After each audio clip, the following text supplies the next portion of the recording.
Hi everyone, welcome to सरकारी अर्ट once again. तो finally आप सभी के लिए एक गुड न्यूज़ आ चुकी है। एम्स का जो यूजी और पीजी प्रोग्राम्स के लिए एप्लीकेशन फॉर्म है वो स्टार्ट हो चुका है। तो आप ये नोटिफिकेशन देख सकते हो, अभी कुछ ही देर पहले ये एम्स की ऑफिशियल वेबसाइट पे आ गया है। एंड इसके अकॉर्डिंग जो आपकी यूजी कोर्सेज हैं, जैसे कि एम्स का BSc nursing, BSc paramedical and post basic nursing जो कि जीएनएम के बाद होता है, एंड उसके अलावा जितने भी मास्टर कोर्सेज हैं जैसे कि एमएससी नर्सिंग हो गया, एम बायोटेक हो गया, और बाकी जितने भी एमएससी कोर्सेज हैं अलग अलग फील्ड के, उनका जो एप्लीकेशन फॉर्म स्टार्ट होने का शेड्यूल है वो यहां पर एम्स की तरफ से रिलीज कर दिया गया है। तो पूरा इसको समझेंगे। एंड अगर आप चैनल पर पहली बार विजिट कर रहे हो तो एम्स वाले कैंडिडेट्स के लिए चैनल काफी ज्यादा हेल्पफुल हमेशा से रहा है और आगे भी रहेगा। तो प्लीज इस चैनल को जरूर सब्सक्राइब कर लो। और कुछ ही टाइम में एक वीडियो और आ जाएगी जिसमें मैं आपको बता दूंगा कि फॉर्म जो है कैसे फिल करना है। तो फॉर्म फिल करने में आप लोग प्लीज जल्दबाजी ना करें, क्योंकि बहुत सारे स्टूडेंट्स होते हैं कि जैसे ही लिंक एक्टिव हुआ वो फॉर्म फिल करना चालू कर देते हैं, तो बहुत सारी दिक्कतें आ जाती हैं। तो पहले आप सारी चीजों को समझेंगे, उसके बाद ही आप अपना एप्लीकेशन फॉर्म फिलअप करेंगे। और अगर आप अपना एप्लीकेशन फॉर्म जो है उसमें कुछ हेल्प चाहते हो, या बाकी अगर फर्दर काउंसलिंग में हेल्प चाहते हो फ्यूचर में, तो आप मेरे मेंटरशिप प्रोग्राम में एनरोल कर सकते हो। उसके बारे में अभी हम आगे डिटेल्स को समझेंगे। तो पहले हम शेड्यूल को यहां पर समझ लेते हैं।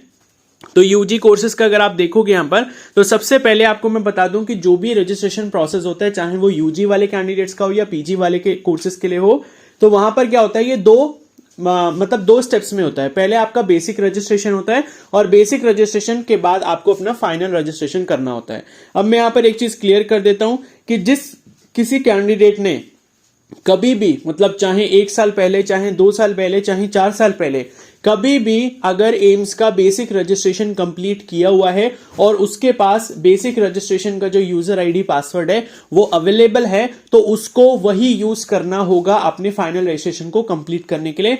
बेसिक रजिस्ट्रेशन आपको दोबारा नहीं करना है, और करने की कोशिश करोगे तो भी नहीं होगा, क्योंकि उसमें आधार नंबर आपका अटैच होता है। ठीक है, तो अगर आपने ऑलरेडी रजिस्ट्रेशन पहले किया है तो दोबारा से रजिस्ट्रेशन आपका जो बेसिक वाला है वो नहीं होगा, आपको अपना वही यूजर आईडी पासवर्ड यूज करना होगा। ठीक है, अब वो आपके पास नहीं है तो उसका भी मैं आपको सॉल्यूशन अपकमिंग वीडियोस में बता दूंगा, टेंशन लेने की कोई जरूरत नहीं है, बस चैनल को सब्सक्राइब कर लेना।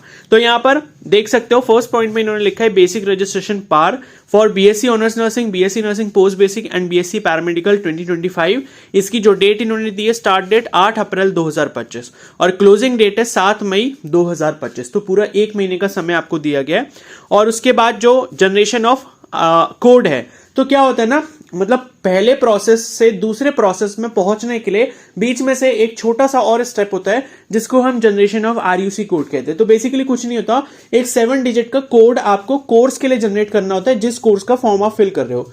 जैसे देखो, यूजी में बीएससी नर्सिंग भी है, बीएससी पैरामेडिकल भी है और पोस्ट बेसिक नर्सिंग भी है, तो रजिस्ट्रेशन सेम होता है। अब मान लो कोई बच्चा है वो बीएससी नर्सिंग, बीएससी पैरामेडिकल दोनों का एग्जाम देना चाहता है, तो दोनों के लिए उसको मतलब रजिस्ट्रेशन, जो बेसिक रजिस्ट्रेशन है वो सेम एक ही बार करना पड़ता है, लेकिन जो कोड है वो कोर्सेज के लिए अलग अलग जनरेट होता है। तो बीएससी नर्सिंग के लिए कोड अलग जनरेट होगा, बीएससी पैरामेडिकल के लिए एक कोड अलग जनरेट होगा।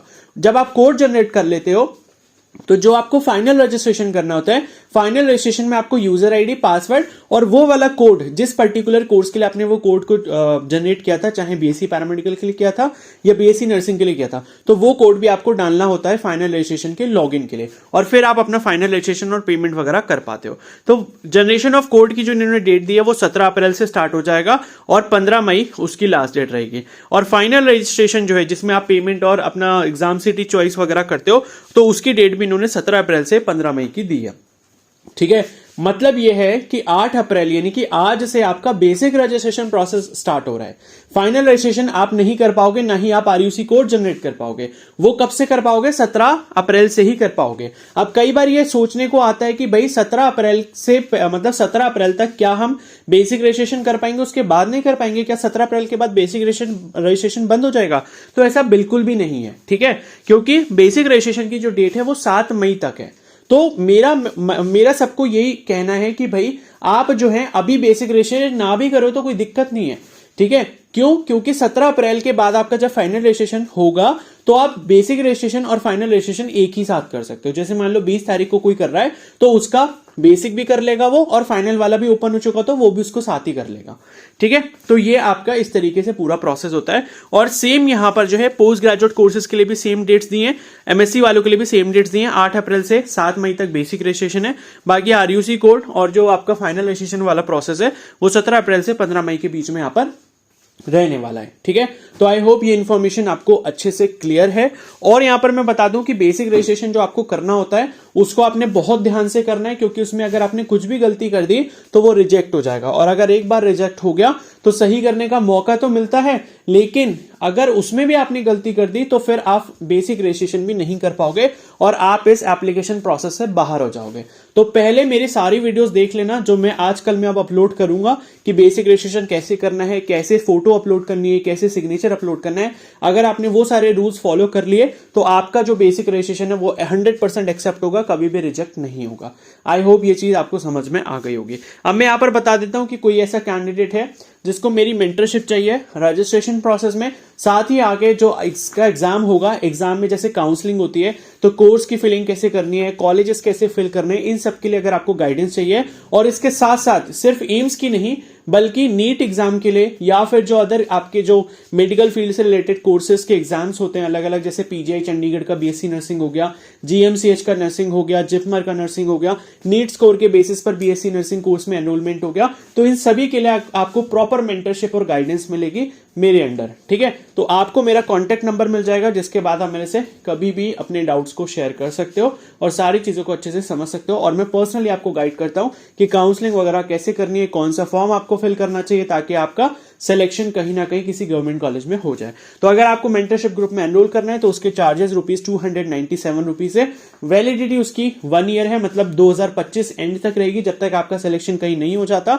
और अगर आपको एनरोल करना है तो स्क्रीन पर दी गई टेलीग्राम आईडी पर आप मेरे को मैसेज कर सकते हैं। आपको एक QR कोड मिलेगा, QR कोड पर पेमेंट करने के बाद आपको ग्रुप में ऐड कर लिया जाएगा और आपको मेरा कॉन्टैक्ट नंबर शेयर कर दिया जाएगा। आई होप ये चीज आपको क्लियर हो गई होगी। तो अब इस वीडियो को यहीं पर एंड करते हैं। बेसिक रजिस्ट्रेशन कैसे करना है उसके लिए वीडियो रात तक अपलोड हो जाएगी।